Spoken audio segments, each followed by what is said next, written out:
Κυρίες και κύριοι, χαίρετε. Και αυτή την εβδομάδα η εκπομπή Βουλής Βήμα, σε ρόλο συνδέσμου ανάμεσα στη Βουλή των Ελλήνων και το Ευρωπαϊκό Κοινοβούλιο, αναδεικνύει την ημερήσια διάταξη της Ολομέλειας του Οκτωβρίου στο Στρασβούργο. Αυτή τη φορά το λόγο έχουν ευρωβουλευτές άλλων κρατών μελών και συγκεκριμένα της Μεγάλης Βρετανίας και της Γαλλίας. Με έμφαση στις εξελίξεις στο Brexit αλλά και στο γαλλικό βέτο στην έναρξη των ενταξιακών διαπραγματεύσεων με Βόρεια Μακεδονία και Αλβανία, στη στάση της Ευρώπης απέναντι στην Τουρκία, τόσο στο ζήτημα της εισβολής στην βορειοανατολική Συρία, όσο και στη διαχείριση του προσφυγικού μεταναστευτικού ζητήματος, στον προϋπολογισμό της Ευρωπαϊκής Ένωσης και στη νέα σύνθεση της Κομισιόν. Ψηλά στην ατζέντα των συζητήσεων ήταν τα συμπεράσματα του Ευρωπαϊκού Συμβουλίου της 17ης και 18ης Οκτωβρίου. Με σημείο αναφορά στο νέο όχι στην ευρωπαϊκή ενταξιακή πορεία Βόρειας Μακεδονίας και Αλβανίας από Γαλλία, Δανία και Ολλανδία. Τον τόνο σε αυτή την ευρωπαϊκή προοπτική έδωσε ο Γάλλος πρόεδρος Εμμανουέλ Μακρόν και ο τρόπος με τον οποίο προσεγγίζει το ζήτημα της διεύρυνσης της Ευρωπαϊκής Ένωσης. Καθώς το κόμμα του, το Ευρωπαϊκό Κοινοβούλιο, μετά τη συνεργασία με τη Συμμαχία Φιλελευθέρων και Δημοκρατών, αποτελεί την τρίτη πολιτική δύναμη. Για το θέμα της διεύρυνσης αλλά και της εφαρμογής της Συμφωνίας των Πρεσπών μίλησαν στην τηλεόραση της Βουλής δύο μέλη της νεοσύστατης ομάδας Renew Europe. Πρόκειται για την πρώην Δήμαρχο Στρασβούργου και πρώην Γερουσιαστή Φαμπιάν Κελέρ και την νεαρή Ευρωβουλευτή Βαλέρη Αγέ. Pendant cette session parlementaire ici au Parlement européen, au Strasbourg, vous avez discuté beaucoup de sujets. J'aimerais commencer avec l'élargissement de l'Europe et le nom de France à l'entrée des Balkans occidentaux. Pourquoi non? Pourquoi non? Alors déjà que les choses soient très claires, ça n'est pas un nom définitif. Évidemment que les Balkans ont un destin européen. Simplement, il faut considérer le contexte, la difficulté dans laquelle se trouve l'Europe. Donc l'Albanie, la Macédoine ont mené de vraies réformes, du Nord, pardon, ont mené de vraies réformes. Elles doivent se poursuivre. Mais par ailleurs, dans le contexte dans lequel on est, la France et la délégation française au sein de Renew, nous pensons qu'il vaut mieux être en mesure d'intégrer de nouveaux États membres au moment où lorsque l'Europe fonctionnera bien. Donc il faut d'abord réformer l'Europe de l'intérieur avant de commencer à considérer un élargissement. D'où l'intérêt aussi de mettre en œuvre le plus rapidement possible la conférence pour l'Europe qui permettra à l'échelle de l'Union européenne d'identifier les points de difficulté et puis de nouvelles pistes de réforme pour l'Union européenne. Donc ça n'est qu'une position transitoire. Les deux pays doivent être traités ensemble ou on doit séparer les deux candidatures, c'est-à-dire en ce qui concerne la Macédoine du Nord, le Prespa Accord est une précondition pour entrer d'abord à l'OTAN et puis à l'entrée d'élargissement dans l'Union européenne. À mon sens, il n'y a pas de distinction qui va, que ce soit Albanie ou Macédoine du Nord. Effectivement, des engagements ont été pris. Ils ne sont pas reniés, ces engagements. Je le répète, le destin européen de la Macédoine du Nord est une réalité.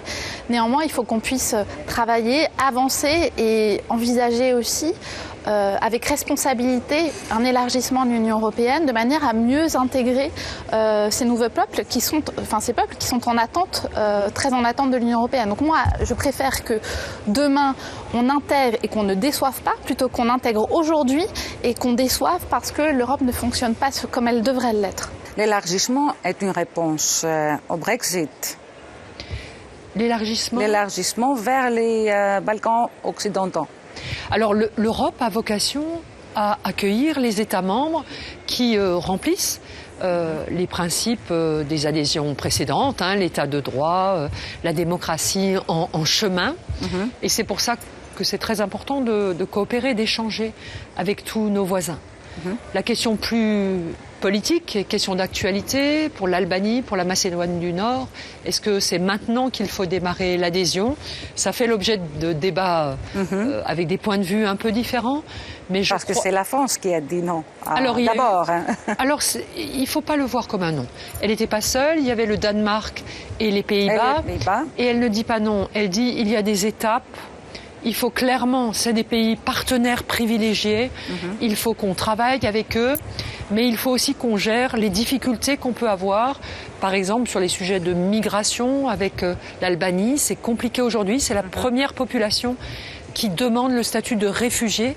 On ne peut pas être pays membre et avoir une pression sur le droit d'asile. Il y a des travaux préalables à faire, mais ce qui est important de dire, c'est que ces accessions soient enclenchées ou pas, ce sont des pays avec lesquels, ce sont de grands voisins, avec lesquels il est important de construire des politiques. D'ailleurs, la France vient d'adopter l'adhésion de la Macédoine du Nord à l'OTAN, vient de le ratifier, et j'espère que tous les autres États membres le feront aussi. Ça aussi, c'est une marche vers un travail en commun.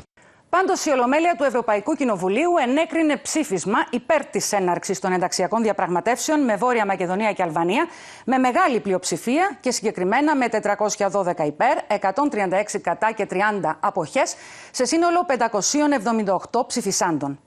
Ταυτόχρονα εξέφρασε βαθιά απογοήτευση για τη μη επίτευξη συμφωνίας μεταξύ των κρατών μελών της Ευρωπαϊκής Ένωσης κατά τη Σύνοδο Κορυφής στις 17 και 18 Οκτωβρίου. Σε αυτό το ψήφισμα αναφέρεται σε μήνυμά του και ο πρόεδρος του Ευρωπαϊκού Κοινοβουλίου, Νταβίτ Σασόλι, λίγο πριν το πρώτο του επίσημο ταξίδι εκτός Ευρωπαϊκής Ένωσης. Ο κ. Σασόλι, εν ώψη της επίσκεψής του την πρόσεχη Δευτέρα και Τρίτη 4 και 5 Νοεμβρίου στη Βόρεια Μακεδονία, καλεί τη γειτονική χώρα να παραμείνει σε ευρωπαϊκή τροχιά. Ταυτόχρονα υπόσχεται σε Βόρεια Μακεδονία και Αλβανία ότι το Ευρωπαϊκό Κοινοβούλιο θα συνεχίσει να προτρέπει τις χώρες της Ευρωπαϊκής Ένωσης να καταλήξουν σε ομόφωνη απόφαση υπέρ των συνομιλιών στην επόμενη συνάντηση των ηγετών τους, ενώ ενθαρρύνει Βόρεια Μακεδονία και Αλβανία να συνεχίσουν στο δρόμο των μεταρρυθμίσεων. Let's talk about the enlargement process because I want your opinion on that. Do we need a bigger Europe? And if we want a bigger Europe, why do we say no? France, okay. No. Well, we have to look at where Holland. Well,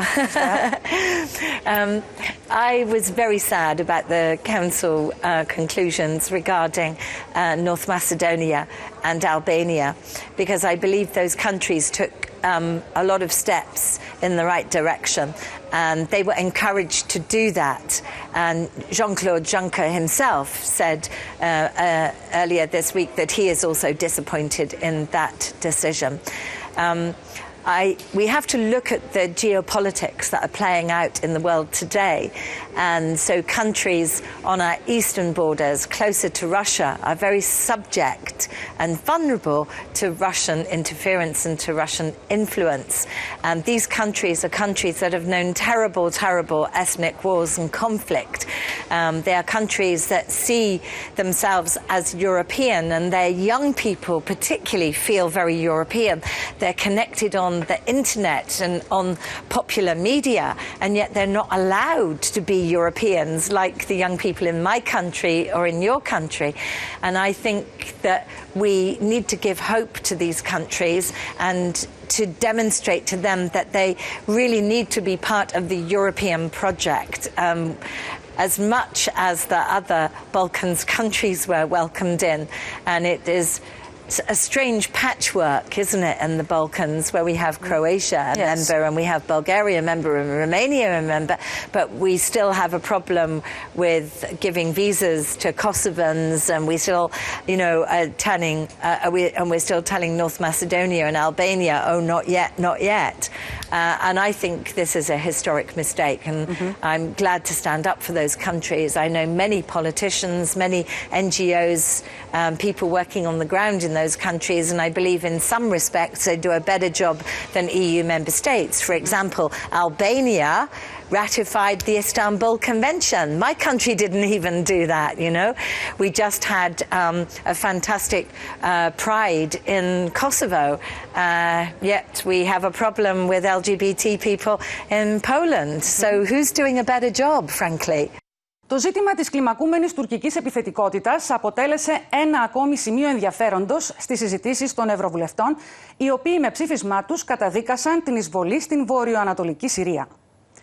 Ας δούμε πώς απαντούν οι ευρωβουλευτές στην κριτική που ασκείται για την στάση της Ευρωπαϊκής Ένωσης απέναντι στην Τουρκία, τόσο στο θέμα των κυρώσεων, όσο και στην ολιστική αντιμετώπιση του προσφυγικού μεταναστευτικού ζητήματος. Την ώρα που η Ελλάδα αλλάζει τις διαδικασίες για τη χορήγηση ασύλου, ενώ νέο σχέδιο επεξεργάζεται και η Γερμανία. Let's talk about migration issue and the Euro-Turkish agreement. Do we need a new agreement between European Union and Turkey on migration? And of course, what is going on with the common asylum system? Are we ready for a common asylum system, or we are divided between us? Yeah, I mean, a lot of people say to me, oh, look what the EU is doing to the refugees. You know, look what is happening in the Mediterranean. And I have to say, well, I'm EU. I'm not doing that. I'm criticising it. We have a crisis of solidarity here in the EU. We don't have a refugee crisis. There is a refugee crisis in Lebanon and in many parts of Africa, and I do believe that in your country, Greece, and in Italy, for example, you have had to bear an unfair responsibility and burden, and that's partly because other EU member states took steps back.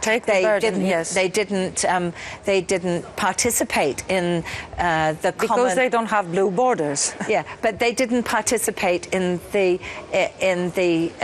common solutions which should have been agreed. So I have to. This is going to change or not? Well, I hope it's going to change. You know, we have a chance with a new commission. Yeah, but you know, let's give praise where praise is due. Sweden did a fantastic job in welcoming many refugees and migrants, and when Pedro Sanchez became the socialist prime minister of Spain, within days he opened his ports to the refugee ships that Salvini had turned away in Italy. And so we have to see that this is a political ideology that says stay away from our borders, or refugees are not welcome. But this doesn't have to be the case, because where there is humanity and compassion in politics, then we can have a different solution. And I certainly know that many of the refugees were people who had professional qualifications, who were hardworking, people running businesses, people, young people with hopes for the future. And certainly we have demographic change. In my country, we need young people. We need people with ideas. We need people who will come and make businesses. We need teachers. We need people working in our public services. And I just think we have to understand that by being very xenophobic about people coming, sometimes we are going to pay that price later down the line. For one, I gave some opportunities to a young Afghan refugee woman. She had found a home in Sweden, and she's now studying law in Sweden. You know, we need people like that, don't we? But she was a refugee. She was a refugee. Give them a chance. Yeah, give them a chance. Steve Jobs was from a Syrian refugee family, and he founded the Apple company. So, but you know, we have to have a fair share. I think, yeah, and I really, otherwise it is a problem. Absolutely. And I was in Athens in June on a Greek solidarity mission with some Labour Party members from the UK, and we were there to see, you know, all the incredible things that the Greek people and Greek NGOs are doing, and things, in fact, that the previous government, the Syriza government, had tried to do. And I have to pay tribute to what the Syriza government did. I felt that they made many good efforts to address the problems. Quelle doit être la réponse européenne envers Turquie et l'agressivité de Turquie en ce qui concerne la Syrie et puis Chypre et la zone économique exclusive de Chypre? La situation est forcément extrêmement complexe. Elle doit se régler diplomatiquement. L'Europe doit parler d'une seule voix et il faut condamner ces invasions. Ces tactiques maximalistes. Exactement. Et il faut privilégier le multilatéralisme. Là-dessus, c'est la diplomatie et le multilatéralisme qui doivent être privilégiés. Des sanctions économiques, ça pourrait... ça doit faire l'objet de discussions. C'est à mon sens envisageable, néanmoins sur des sujets aussi complexes. Il faut que ce soit une réponse diplomatique qui soit avant tout privilégiée. En ce qui concerne la question migratoire, l'Europe est divisée. Comme sur d'autres sujets d'ailleurs, ça fait partie des sujets qui doivent être traités et qui ne doivent pas être mis de côté parce qu'on aurait des sujets de division. C'est aussi la montée en puissance des populismes, elle est aussi due à l'absence de réponse suffisante de la part de l'Union européenne. Donc il faut qu'on puisse à terme avoir une vraie politique migratoire de manière à pouvoir répondre à ces flux de population qui arrivent et qui demandent légitimement à vivre ou à travailler dans l'Europe. Ça veut dire un système d'asile commun pour tous les pays membres, par exemple. Ce serait sans doute à terme ce vers quoi il faut tendre. Je ne sais pas si c'est facile, parce qu'on discute et on discute et on discute. Et maintenant, M. Macron, le président, se trouve à l'île de Réunion pour la question migratoire. C'est-à-dire que la montée de l'extrême droite est un vrai problème. On ne peut pas mettre de côté cette question-là. C'est une problématique qu'il faut traiter, qu'il faut prendre à bras-le-corps. Alors évidemment, il y a des lignes de clivage qui sont très fortes au sein de l'Union européenne, au sein des États membres, selon aussi la manière dont on vit ou pas les flux migratoires. Seule une réponse à l'échelle européenne pourra nous permettre de répondre à ces flux, c'est une évidence. Let's talk then about Turkey and the behavior of Turkey, the aggressivity of Turkey towards Syria and also towards Cyprus and its economic zone. What's the answer? Well, I think the answer is for us to be quite strict with Turkey. Because it's certainly not upholding any of the European values which it should be upholding in terms of its stated desire to become an EU member state. And we know that we're a very long way from that ever happening. They only successfully achieved to achieve one chapter. When you're saying strict, what do you exactly mean? Well, I think we should You have to explain. It's about sanctions, we have economic the possibility. sanctions. Yeah, we have the possibility. What kind of sanctions? Well, we have the possibility to suspend the customs union arrangement, which would have an economical effect. I personally have joined a campaign to boycott Turkish cultural events and educational events. I don't want to punish the people of Turkey, that's very, very important, but any event that portrayed Turkey as a kind of, modern democratic state that, can play a sort of part in the life of a 21st century modern Europe, I think we need to really question that. So I'm prepared to stand with people who would also boycott those events. I'm part of an international feminist campaign for women defending Rojava. I've been to Rojava, so I understand what's been happening there. And women have been rebuilding society. They have an extraordinary creed which is about defense of values, defense of equality, defense of the earth and the environment, and actually also defending the pluralistic society which existed there. So not just Kurdish people, but other minorities too, including Christian minorities. And so I'm very vocal about my support for the Kurdish people, who I believe have suffered terribly, not just recently, but for decades, always being used and then abused and, handy to be an ally when it suits the Western powers, but dropped instantly.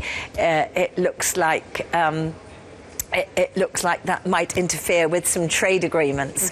And I do have to talk about this in the context of Brexit also, because my country is desperate to do trade agreements with other countries because it thinks that, outside of the EU, we're going to have to replace all this trade.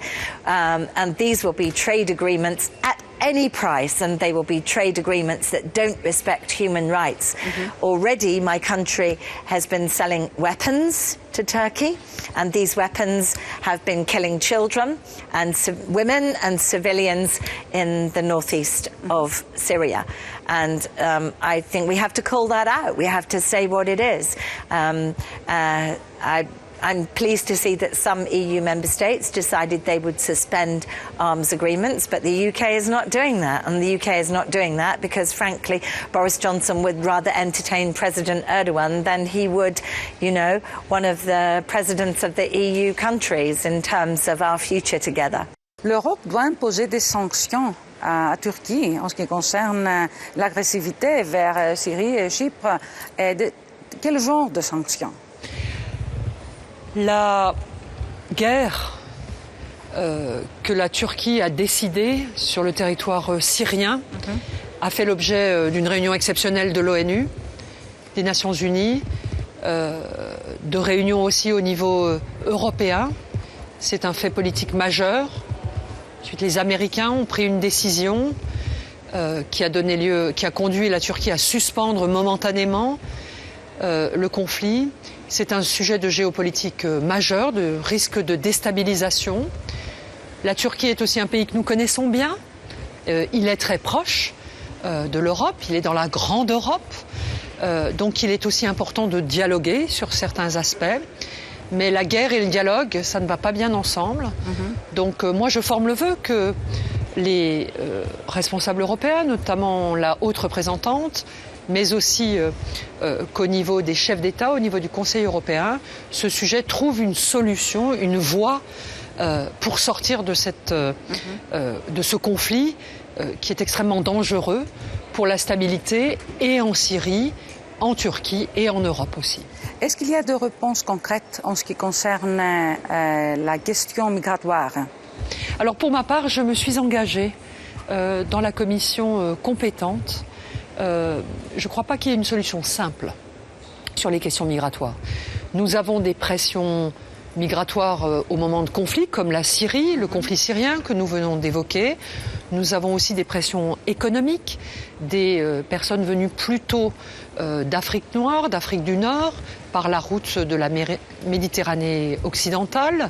C'est la question des ports italiens qui refusaient de recevoir ces réfugiés, mais aussi des trafiquants qui les transportent sans se donner les moyens de leur assurer leur débarquement. C'est aussi la question de l'exploitation, de réseaux qui exploitent les personnes et les font migrer à travers toute l'Afrique. Et de l'autre côté, il y a la question de la montée de l'extrême droite.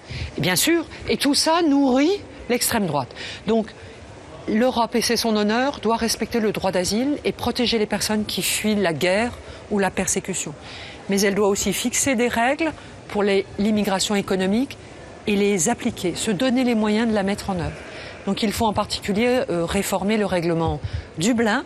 C'est dans ce travail qu'avec beaucoup de collègues, je m'engage avec une vision très équilibrée, humanisme et règles, parce qu'il faut des règles pour vivre ensemble dans l'espace Schengen, puisque nous avons la libre circulation dans cet espace ouvert. On discute beaucoup sur ça et ça ne procède pas. Alors la présidente de la Commission, Madame von der Leyen, s'est engagée à un New Start, comme on dit en grec ou en français. Un nouveau départ, des textes qui feront l'objet d'une pré-discussion avec l'ensemble des États membres. Il y a aussi cette initiative vraiment intéressante qui a été initiée à Malte par l'Italie, le Luxembourg, l'Allemagne et la France pour se répartir des personnes qui débarquent dans un pays d'accueil parce qu'il a des côtes, comme c'est parfois le cas en Grèce, c'est aujourd'hui le cas beaucoup en Italie, mais qui est une solidarité européenne de fait. Et il y a l'idée que cette solidarité s'élargisse. Donc je forme le vœu que d'autres pays européens rejoignent cette démarche pour ensemble gérer de manière humaine la question des bateaux qui arrivent sur les côtes européennes. Το Ευρωπαϊκό Κοινοβούλιο συζήτησε ακόμη μέτρα προστασίας των κρατών μελών σε περίπτωση άτακτου Brexit, ενώ η πρόταση για νέα παράταση στην έξοδο του Ηνωμένου Βασιλείου βρισκόταν ήδη στο τραπέζι, μεταφέροντας την καταληκτική ημερομηνία από τις 31 Οκτωβρίου 2019 στις 31 Ιανουαρίου 2020. Λίγες μέρες αργότερα, το Βρετανικό Κοινοβούλιο άνοιγε τελικά το δρόμο για πρόωρες εκλογές στις 12 Δεκεμβρίου. Ας δούμε όμως πώς διαμορφωνόταν το ήδη διχαστικό κλίμα ανάμεσα στην ομάδα των Ευρωβουλευτών που είναι υπέρμαχοι της παραμονής της Μεγάλης Βρετανίας στην Ευρωπαϊκή Ένωση και εκείνων που υποστηρίζουν το Brexit. Κατά τη διάρκεια των εργασιών της Ολομέλειας του Οκτωβρίου, η τηλεόραση της Βουλής φιλοξένησε τη Julie Ward από το κόμμα των Εργατικών και τον David Bull από το κόμμα του Brexit. Let's talk about Brexit. We have an ongoing crisis in the United Kingdom. Yeah. The deputies said yes for the first time to deal, but no to the exit because they want time to read the bill. How much time does Britain want? You need a new extension up to January. We need a new political system, frankly. I think what this process has demonstrated over the past 3.5 years is that our democracy is broken, frankly, and that each day there is a new piece of information about what Brexit really means, and this information in turn changes the mind of the citizens.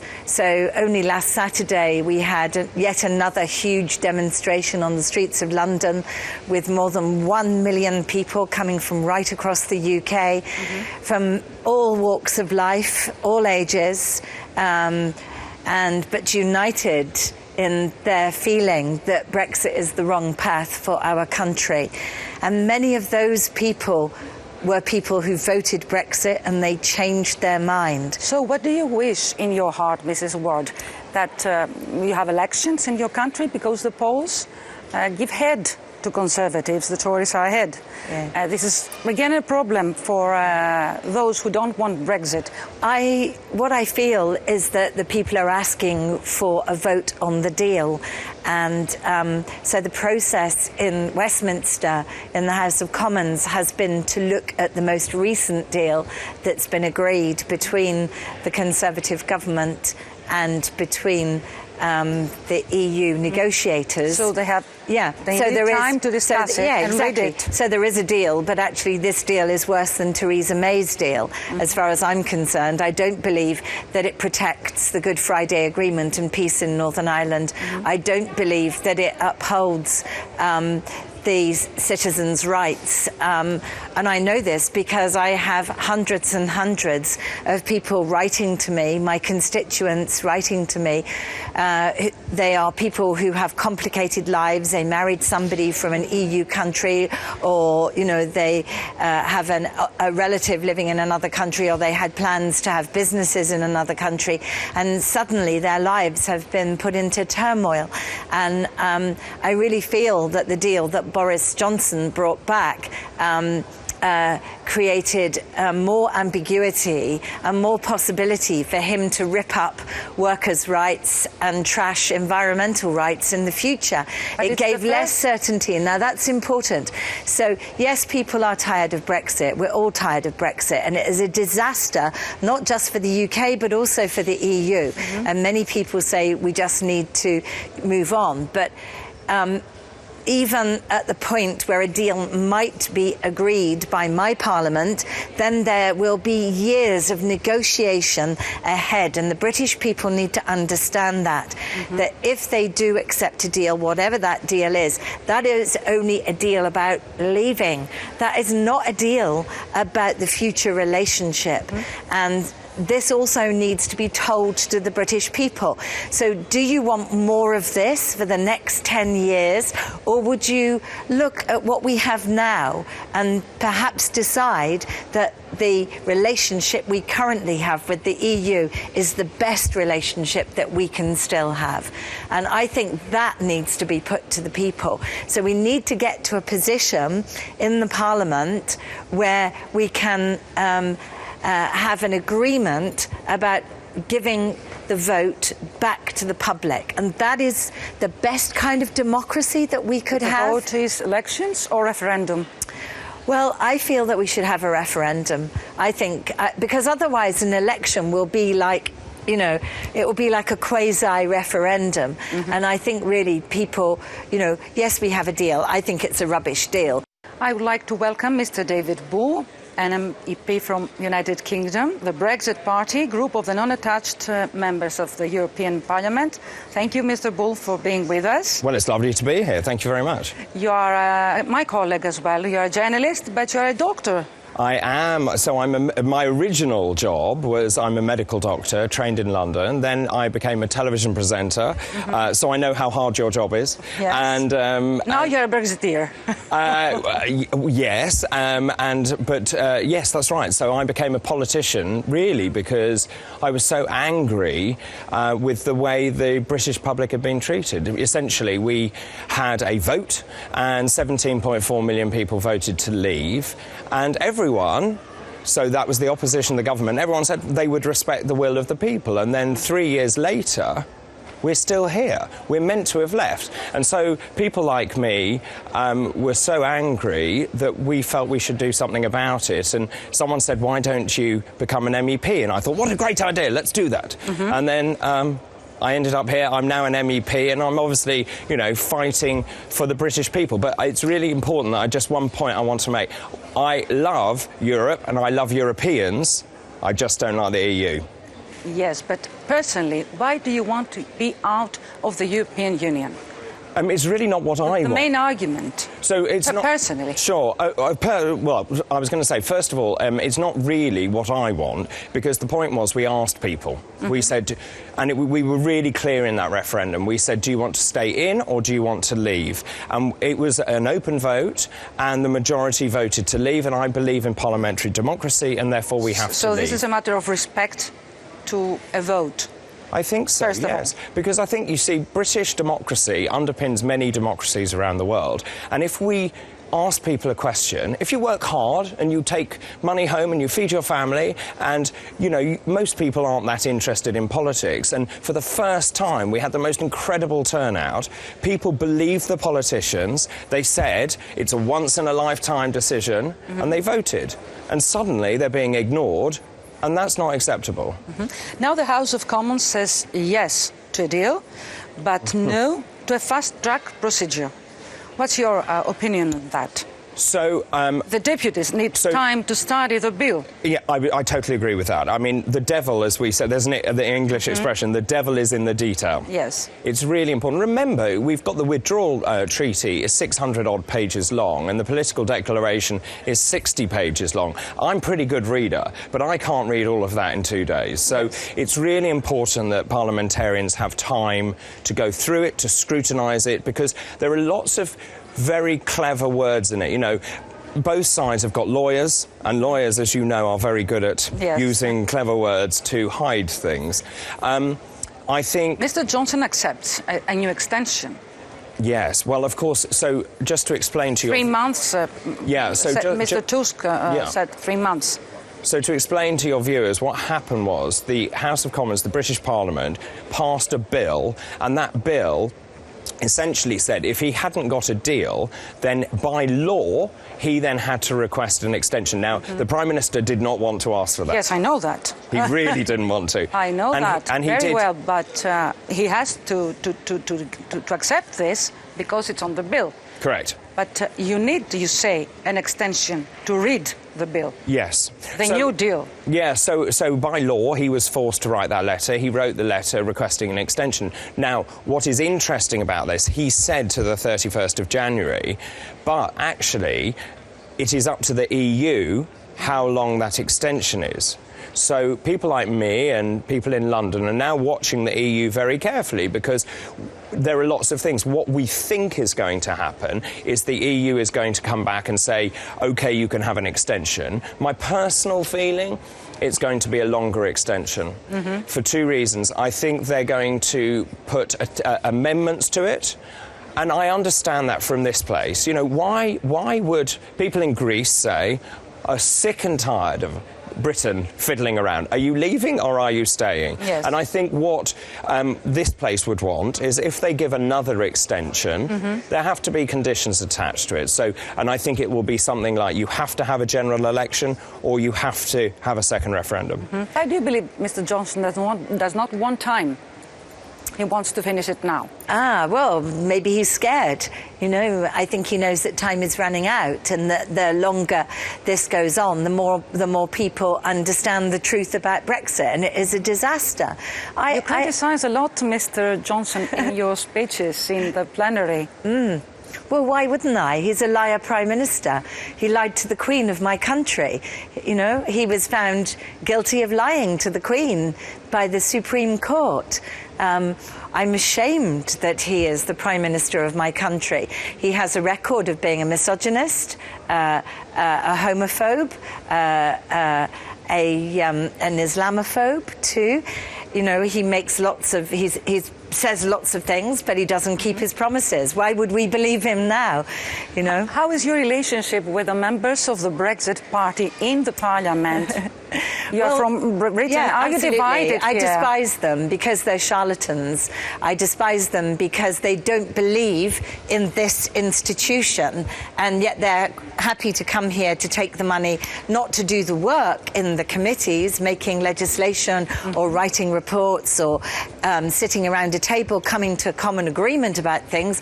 They're happy to take the floor in the plenary and to make very inflammatory remarks about things and to applaud each other and then to share these videos. And you are divided here? I mean, you don't have a relationship as colleagues. Why would I have a relationship with people who don't believe in the platform and they want to destroy the European project? You know, there's all kinds of dodgy funding behind the so-called Brexit Party. It's not even a party, it's a company. You know, people need to understand where it's come from. What Nigel Farage has done is to reinvent his ideas with a new kind of branding, but it's the same old, same old. And I had no respect for UKIP. I have no respect for the Brexit Party. It's a strange kind of ragbag of people who don't really fit together. They're, you know, and they're against everything and for nothing. You have to be for something. You can't just be against everything all the time. And they certainly often they portray themselves to be on the side of the oppressed. Like now they're supposedly standing up for the Kurdish people, but actually I stand up for the Kurdish people. I've been to Rojava in northeast Syria. I never saw a single one of them go there. They don't wear the Kurdish scarf when they speak in the plenary. They're never on the front line with the Kurdish people, as I am, back in my constituency, supporting them and understanding their struggle. A general election every time, because it is basically saying to people, you know, which party do you want to vote for? And it is now very, very clear in terms of what people are fighting for politically. You have the Conservative Party now fighting for this new deal, the Prime Minister's deal. You have the opposition parties fighting to revoke, i.e. to get rid of Article 50 so that we would stay. Yes. And then you've got the Brexit Party and we say this deal is a terrible deal and we want to leave without a deal. So, there is a criticism as well by Mr. Farage, who is a Brexiteer, that this deal was worse than May's deal. So what do you hope for the future if every deal is worse than the previous one? That's not quite correct. So Nigel Farage has said this is the second worst deal in history. He said Theresa May's was really bad. This one is quite bad. No, this is still a very, very bad deal. Yes. There are a number of changes to it. So 95% of this deal is the same as under Theresa May. The good thing is that they have got rid of the issue over the backstop, and this has been the big source of contention. And remember, the United Kingdom is not just one country. It's made up of 4 countries, and Northern Ireland is a very important part of the United Kingdom. And of course, we've had a history of troubles, of violence between Northern Ireland and the Republic of Ireland, and no one wants to go back to that. So we just have to deal with this very sensitively. And Scotland does not want the Brexit. Scotland did not vote for Brexit, but we vote as a united kingdom. We do not vote in constituent countries. So you're not worried about the consequences of a no deal? I think, having seen this deal, this is not a good deal for us. It's a sort of deal that you would only sign if you'd been defeated in war. This is not good for us. And I think in many ways, what the Brexit Party wants is a clean break Brexit, because we've been fiddling around for 3 years. If we agree to this, we will then enter into a transition period where essentially it's at least till the end of next year. It could be another 2 years after that. And at that time, we've left. So we have no voice, no vote, no veto. There are lots and lots of things wrong with this deal. I don't think it's up for renegotiation. So now it's a really simple choice. You want the deal, or you leave without a deal. What do you expect for your next day in the United Kingdom? Will you be a divided country? For example, as you are here in parties, you know, between your deputies, you are divided. You have a lot of criticism, you have a lot of tensions during the sessions, and I believe that you have them outside of the plenary as well. Of course we do. I mean, I think, you know, it's a little bit like a family. You know, people argue in families all the time. But the point is, I think the most important thing that we need in Britain is for an end to this. It's been going on too long. You know, people don't know what's going on. There's no certainty. Businesses desperately want certainty. And so once this is resolved, then I hope people can come back together. But my worry, if you have a second referendum and you get a different result, then what do? Do you have a third, a fourth, a fifth? You know, it starts becoming ridiculous. So what we need is a very clear path. Because some people are saying that they were carried by populists and to this decision of Brexit. So some people say what, sorry? That they were carried to the Brexit answer because of populism. Interestingly, I don't buy that. I think this was real working people who probably have only voted once or twice in their life, who just said, I've had enough, and voted. What we're now seeing is the establishment trying to do everything they can to stop it. And that's not right. This is about democracy, the biggest ever democratic vote in the United Kingdom ever, and we need to respect it.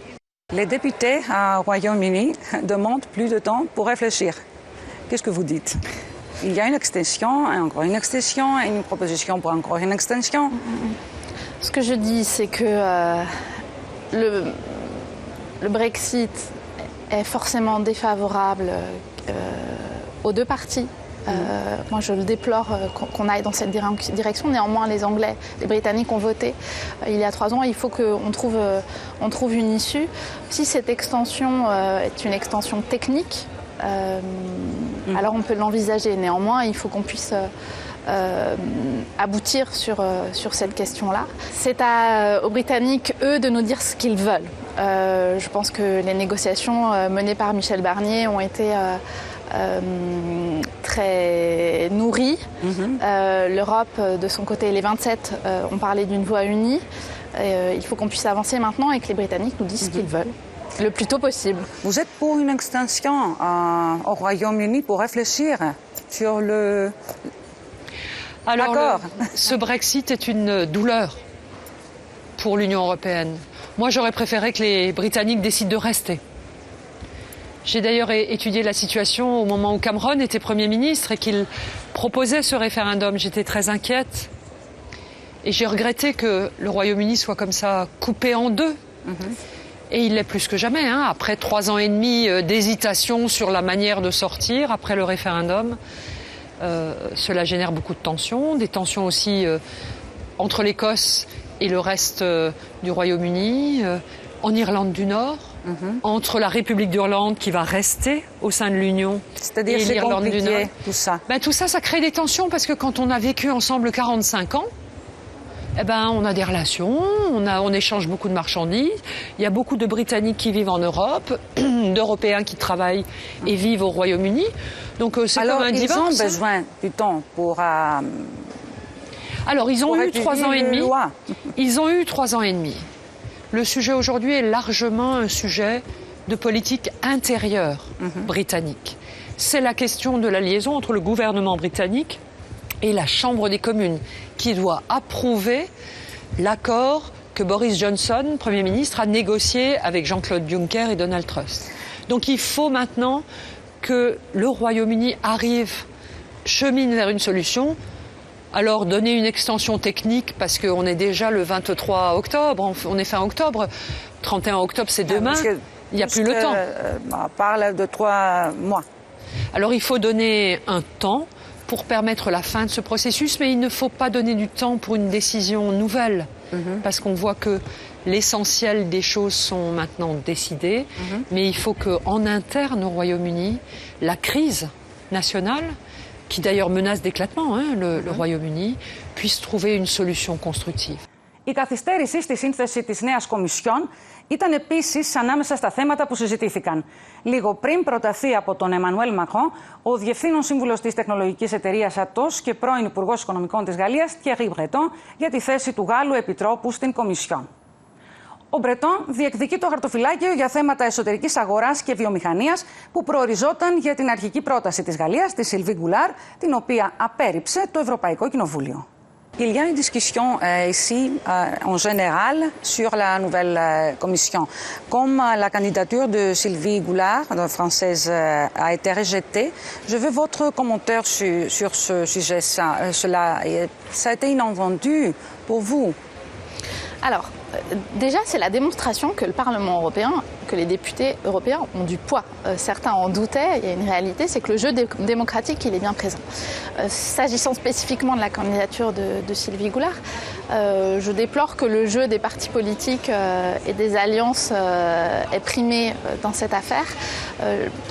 Je souhaite aussi que cette séquence-là, elle passe assez vite de manière à ce qu'on puisse véritablement s'atteler au fond et qu'on puisse avoir une commission au travail le plus tôt possible, donc dès décembre prochain, avec une équipe au sein de la commission de commissaires qui soient compétents.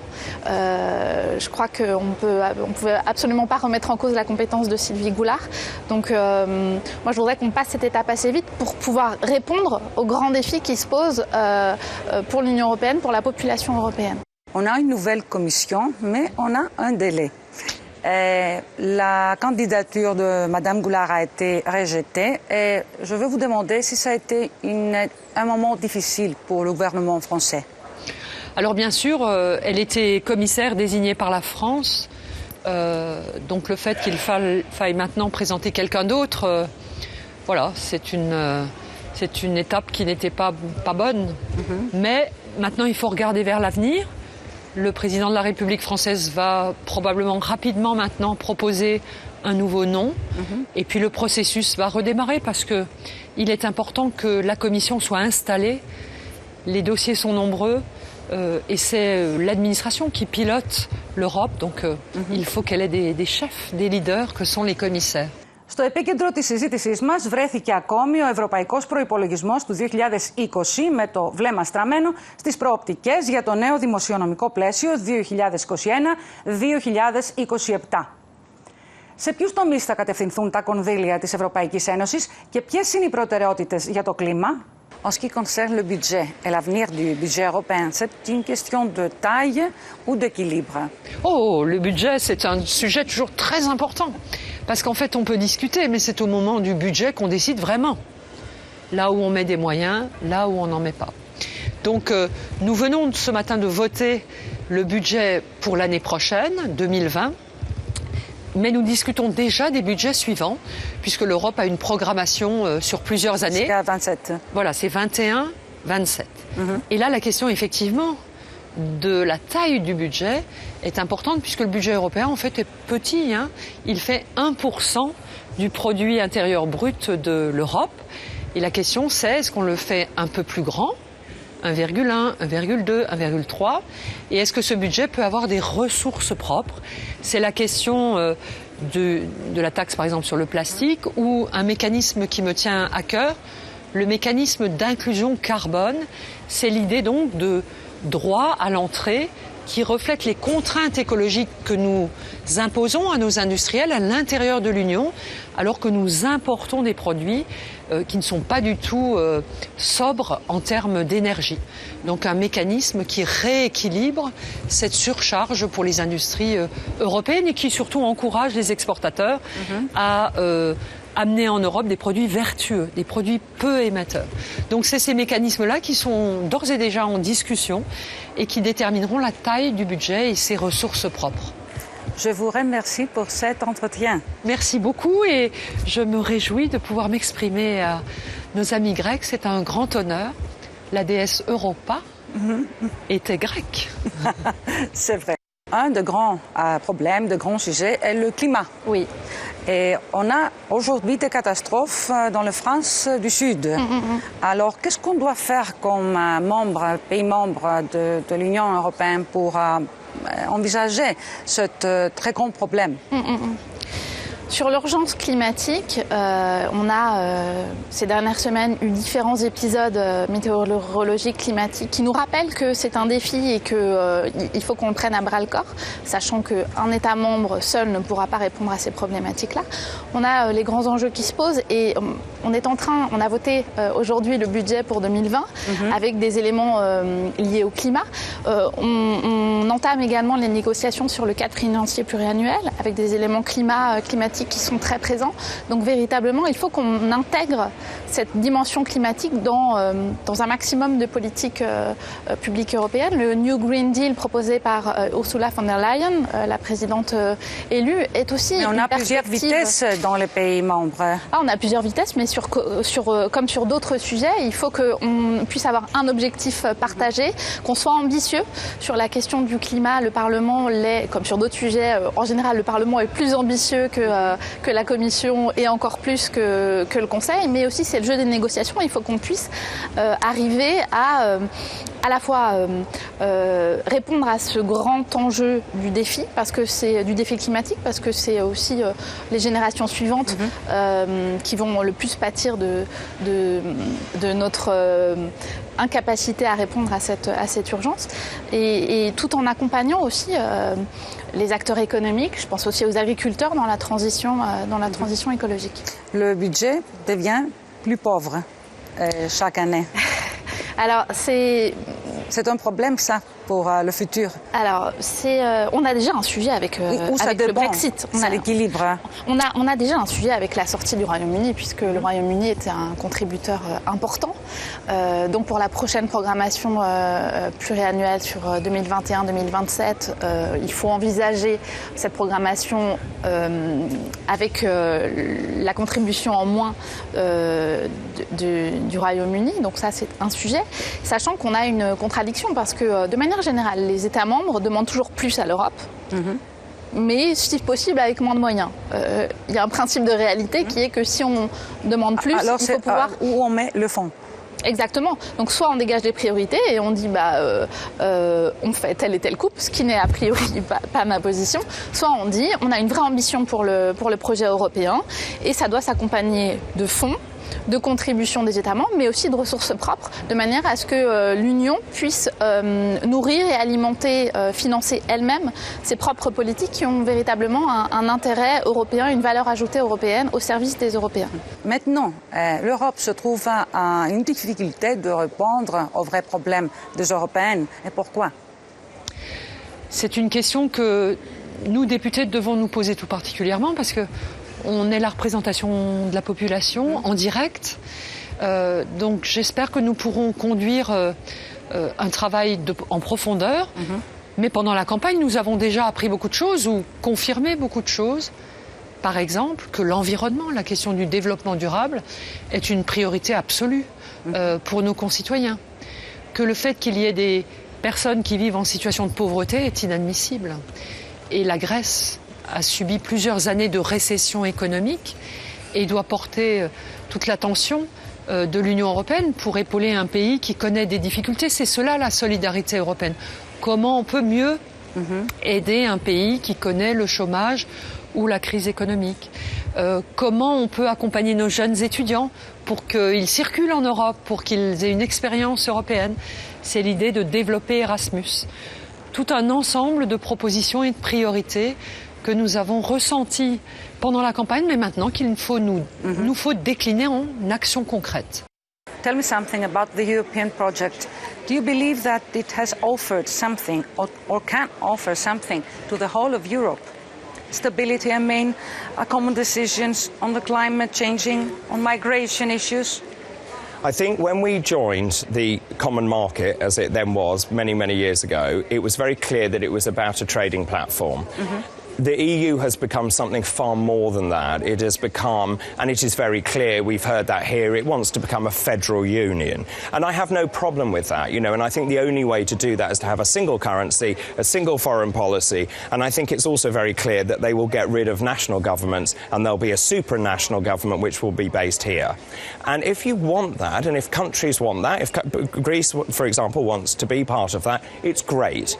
I don't think it's good for Greece for us to still be involved if we don't want to belong to it, and I don't think it's good for us to still be here. So I want... You don't see a pluralism here? I think the United Kingdom is in a very unusual position. We have very strong links with the Commonwealth, yes. Which is the largest organisation of countries in the world, and of course we have very strong links with the United States of America.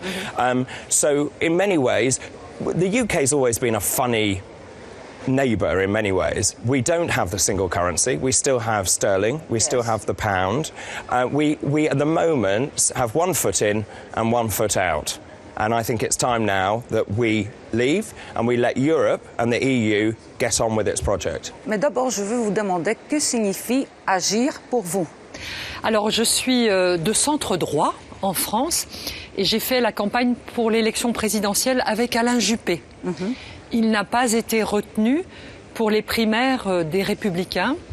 Et avec d'autres amis, après l'élection présidentielle française, il y a 2 ans, nous avons décidé de quitter les Républicains et de former un nouveau parti plus modéré, clairement séparé de l'extrême droite, sans aucune compromission, et très humaniste, très pro-européen également. Donc c'est dans ce nouveau parti que j'ai pris des responsabilités. Nous avons avec nous le ministre de la Culture, Franck Riester, une vingtaine de parlementaires et maintenant des milliers d'adhérents.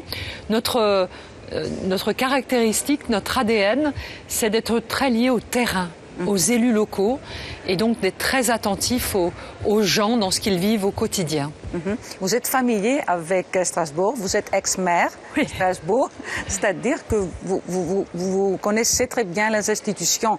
Qu'est-ce qui a changé pendant les temps?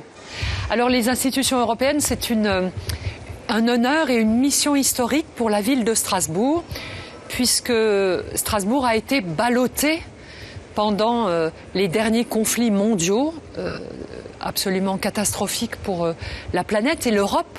L'idée de l'Europe est venue des pères fondateurs pour dire on ne veut plus jamais cette horreur de la guerre mondiale. Donc c'est à Strasbourg que dès 1949, les ministres européens se réunissent pour créer le Conseil de l'Europe, puis plus tard ils créeront l'Union européenne, au début la Communauté européenne. La Grèce nous rejoindra en 80. Au fur et à mesure que les pays se sont démocratisés en Europe, ils ont pu rejoindre ce magnifique ensemble, ce lieu qui permet de se parler. C'est une tour de Babel, hein, on peut se parler dans toutes les langues. Et puis on est différents et proches à la fois, et nous essayons de nous construire un avenir. Donc Strasbourg porte à la fois dans son architecture, dans son histoire, mais aussi à travers les institutions, dans son avenir, cette mission particulière et magique de l'Europe. Qu'est-ce que vous avez changé ici à Strasbourg? Alors comme maire, j'ai eu un grand honneur qui est d'accueillir les nouveaux États membres. Donc 10 nouveaux pays, beaucoup d'espoir. Et donc j'ai passé beaucoup de temps à accueillir les nouveaux députés, les nouveaux fonctionnaires, pour comprendre d'où ils venaient pendant des décennies derrière le rideau de fer, et pour les accompagner aussi dans leur compréhension, dans leur entrée dans l'Union européenne. Donc j'avais par exemple créé un club des maires des grandes villes, des nouveaux États membres, pour les épauler dans l'utilisation des fonds européens, dans les échanges culturels, dans tout ce qui fait que nous sommes fiers d'être européens. Στην ίδια χρονική συγκυρία με την Ολομέλεια του Ευρωπαϊκού Κοινοβουλίου, διεξάγεται στο Στρασβούργο η διάσκεψη των Προέδρων των Κοινοβουλίων των κρατών μελών του Συμβουλίου της Ευρώπης. Στο επίκεντρο βρέθηκαν οι προκλήσεις των επόμενων 70 ετών, ενώ την Ελλάδα εκπροσώπησε ο πρόεδρος της Βουλής Κωνσταντίνος Τασούλας, ο οποίος αναφέρθηκε στο μείζον ζήτημα της κλιματικής αλλαγής. Είναι όμως το πρόβλημα της κλιματικής αλλαγής ισοπαλές με εκείνο της επισιτιστικής κρίσης του 1971? Είναι προφανώς μεγαλύτερο. Αλλά έχουμε τη γνώση, τους στόχους, αρκεί να επιστρατευτεί η δημοκρατική πολιτική βούληση. Η Ελλάδα, παραδείγματος χάρη, ήδη υποστηρίζει στεναρά το στρατηγικό μακροπρόθεσμα όραμα για μια οικονομία της Ευρωπαϊκής Ένωσης που δεν θα επιβαρύνει το κλίμα έως το 2050. Έχουμε ήδη εκπληρώσει τους στόχους μας να μειώσουμε τα αέρια του θερμοκηπίου για το 20. Σκοπεύουμε ως το 30 να παράγουμε 35% της ηλεκτρικής ενέργειας από ανανεώσιμες πηγές. Κλείνουμε τις λιγνητικές μας μονάδες και από το 21 σε 2 χρόνια δεν θα υπάρχουν πλαστικά μιας χρήσης στην Ελλάδα. Στο πλαίσιο της διάσκεψης, ο πρόεδρος της Βουλής των Ελλήνων έθεσε στον Γάλλο ομόλογό του, πρόεδρο της Γαλλικής Γερουσίας, το ζήτημα της γενικότερης συμπεριφοράς της Τουρκίας και την προσπάθειά της να εκβιάσει όχι μόνο την Ελλάδα, αλλά ολόκληρη την Ευρώπη μέσω του μεταναστευτικού. Στο τέλος των εργασιών της διάσκεψης Προέδρων των Κοινοβουλίων των κρατών μελών του Συμβουλίου της Ευρώπης, ο κ. Τασούλας αναφέρθηκε στην επόμενη διάσκεψη, η οποία θα πραγματοποιηθεί στην Αθήνα το 2021. Έτος κατά το οποίο η Ελλάδα θα τιμήσει την επέτειο των 200 χρόνων από την Ελληνική Επανάσταση του 1821. Η σχετική πρόσκληση του Έλληνα Προέδρου έγινε αποδεκτή από την Πρόεδρο της Κοινοβουλευτικής Συνέλευσης του Συμβουλίου της Ευρώπης, Λιλιάν Μορί Πασκέ. It will be an honor for Greek Parliament to hold in Greece the next European Conference of Presidents of Parliaments, and it's going to be definitely an interesting conference because, amongst other things, it coincides with a very rare and significant historical moment for Greece. 2021, we celebrate 200 years of our historic national revolution in 1821, which led to our independence. So, this conference will coincide with a significant date for Greece, and it's my honor to invite you to begin the new steps of the new 70 years of our conference in Athens. Thank you. Κυρίες και κύριοι, ήταν η εκπομπή Βουλής Βήμα. Σας ευχαριστούμε που μας παρακολουθήσατε. Καλή συνέχεια.